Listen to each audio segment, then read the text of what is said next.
નમસ્કાર, આપ જોઈ રહ્યા છો નેશન પ્લસ ન્યૂઝ. હું છું આપની સાથે હેતલ ભગત.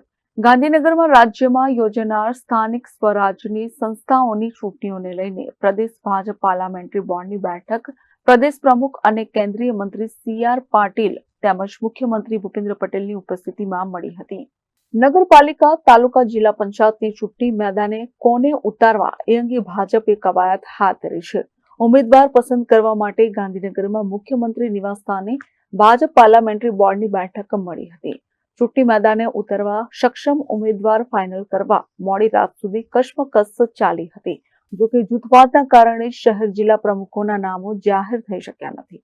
ત્યાં હવે પાલિકા પંચાયત માટે ઉમેદવારની પસંદગી કરવી પણ ભાજપ નેતાગીરી માટે અઘરી બની રહી છે.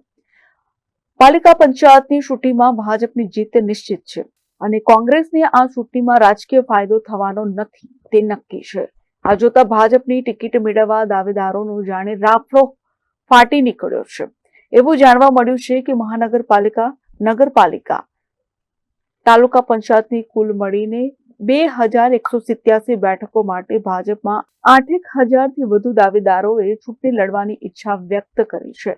નિરીક્ષકોએ સેન્સ પ્રક્રિયા આટોપીને ભાજપ પ્રદેશ નેતાગીરીને રિપોર્ટ સોંપી દીધો છે. તે આધારે આજે મુખ્યમંત્રી નિવાસસ્થાને પાર્લામેન્ટરી બોર્ડની બેઠકમાં ઉમેદવારો ફાઇનલ કરવા ચર્ચા કરવામાં આવી હતી. દાવેદારોએ તો છેલ્લી ઘડી સુધી લોબિંગ કર્યું હતું. રાજકીય ગોડફાધરોની વગ આધારે ટિકિટ મેળવવા એડી ચોટીનું જોર લગાવી દેવાયું છે. જોકે યુવા અને નવા ચહેરાઓને પ્રાધાન્ય આપવાનું ભાજપે મન બનાવી લીધું છે. નો રિપીટ થિયરી લાગુ કરાય તો નવાઈ નહીં. 60થી વધુ વય ધરાવતા હશે અને 2 ટર્મથી વધુ વાર ચૂંટાયા હશે તેને ટિકિટ નહીં મળે.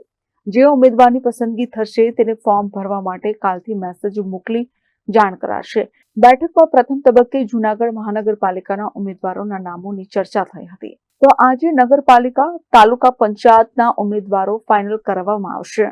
Report Nation Plus News. સમાચારોના સતત અપડેટ મેળવવા માટે અમારી નેશન પ્લસ ન્યૂઝની યુટ્યુબ ચેનલને સબસ્ક્રાઇબ કરો, બેલ આઇકન દબાવો અને જોડાયેલા રહો ફેસબુક, ઇન્સ્ટાગ્રામ અને ટ્વિટર પર.